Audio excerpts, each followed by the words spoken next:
Joyful blessings. This is Cayelin Castell. I am the co-founder of the Shamanic Astrology Mystery School and the creator of the Celestial Timings. And this is just a look at the 2011 eclipses. We have an unusual event happening this year in that we have 4 partial solar eclipses and 2 total lunar eclipses.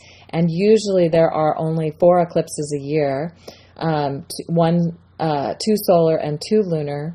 And so we will only experience this 6 times in the 21st century. It'll be 18 years before we have this feature happening again in 2029.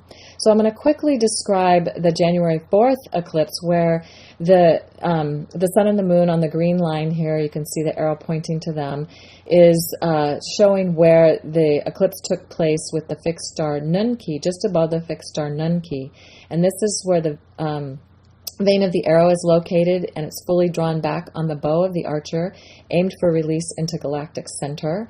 And this represents a time when there was an alchemical concentration of energies that were aligned with humanity's destiny, and the sun and the moon acted as a trigger or a release point to send these energies into galactic center, having them transformed and resent back out. And so each time the moon passes by this particular part of the sky, it is reactivating what was set into motion at that particular time.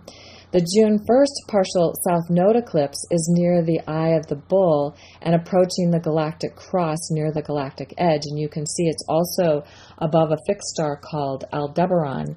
And Aldebaran is the eye of the bull. And this is representing themes of have to do with the enlightened mind.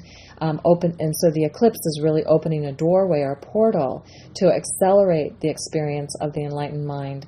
Aldebaran is also one of 15 magical stars that the ancient alchemists referred to as the Bohemian stars. And these stars were considered to have greater power when a planet was near them within 6 degrees. So to have an eclipse within a degree of Aldebaran enhances this eclipse vortex and accelerating the possibilities to an even greater degree. The next time there will be a solar eclipse in this area of the sky is 19 years away on June 1st, 2030. So the other thing to note is that on June 15th, the total lunar eclipse is happening in that part of the sky near where the January eclipse took place. And it's closing in on the galactic cross near galactic center, and is a conjunct a fixed star called Rasselhag, which is the crown chakra of Ophiuchus, the serpent bearer. And this is also energizing the sense of the enlightened mind, the activation of the crown chakra, a reconnection to the divine in ways that are beyond what we maybe have currently experienced. So it's activating the light codes. The sun and the moon in this eclipse energy accelerates these light codes that are coming in from galactic center, really from the galactic core, known as Hunab Ku by the Mayans. And the Mayans saw this as the place where the energy was taken in, then it would be sent out in bursts from the galactic core to the solar and planetary core. And as a north node eclipse, the sister eclipse to the December 2010 lunar eclipse, the November 24th eclipse is activating what was set in, further activating what was set in motion then, and continuing to accelerate it as we are in this time of the turning of the ages. The July 1st partial eclipse is occurring 4 days before the Earth is at aphelion. The January 4th eclipse was at perihelion. So aphelion is when the Earth is farthest away from the Sun, and perihelion is when it is closest to the Sun. So the July 1st eclipse is also taking place near a fixed star called Alhenna. You can see it located here in the constellation of the Twins, just beyond the galactic cross. And Alhenna is a star that has to do with a mission or a purpose. And in the constellation of the Twins, this eclipse is reminding us of the mysteries of duality and polarity, and also mythic stories that regard are about regarding the twins around the world, the duality of the good twin, bad twin, or the evil twin that kills off the good twin in some of the stories. In some cultures, the twins were revered as a magical expression. In other cultures, twins were feared. So symbolically, we can say these stories speak to the twin nature of every individual and how we are either divided or united within ourselves. So this eclipse then is accelerating this twin energy, the duality that we have within us, and how we have it integrated or not, and giving us a greater opportunity to embrace and integrate both sides of this duality. And when we do that, it helps to empower and strengthen our ability to command the direction of our lives and to have compassion and caring and love in the process. So interestingly, Venus will pass Alhenna, this particular star and eclipse degree, on July 11th, and Mars will pass it on August 18th. And of course, the moon will pass by here once each month, and I'll provide the dates on when that's happening at the end of this presentation. The November 24th partial solar eclipse is with Dashuba, the eye of the Scorpion, again activating themes of awakening consciousness.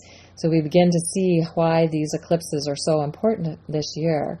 And then if we look at the, here's another view of this particular eclipse, and showing where Venus is very close to the galactic cross during this November 24th partial solar eclipse near the eye of the Scorpion. And then the total lunar eclipse of December 10th, 2011 is between the horns of the bull. This is an important place in the sky because it's where the June 5th, 2012 Venus transit will be located. And at some point I will do another presentation describing why when the moon appears between the horns of the bull at the spring equinox, it was when the ancient people knew it was a turning of an age.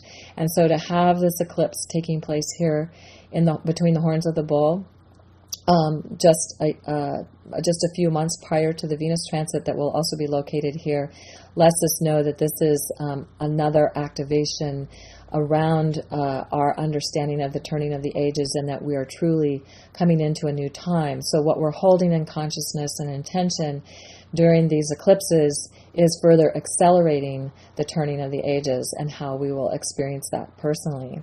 So this table is will be available for free download on the Celestial Timings at my website, CaylinCastell.com. If you are a subscriber to the free or paid timings, you will be able to access this.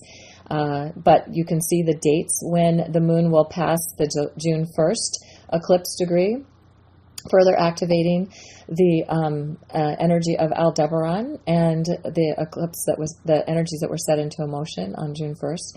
Also on June 15th, where the eclipse was taking place near Rasselhag and the galactic cross. And so each time the moon will pass by here up until the end of the year. And then also the July 1st eclipse degree in the twins and near the fixed star Alhenna. And each time the moon is passing by that particular degree. So if you're not already a subscriber to the Celestial Timings, please feel free to visit my website and sign up. And I thank you so much for watching. And if you want additional information and insights about this eclipses, there's also additional videos and other significant astrological events that you can find information out about on the Celestial Timings page of my website at CaylinCastell.com.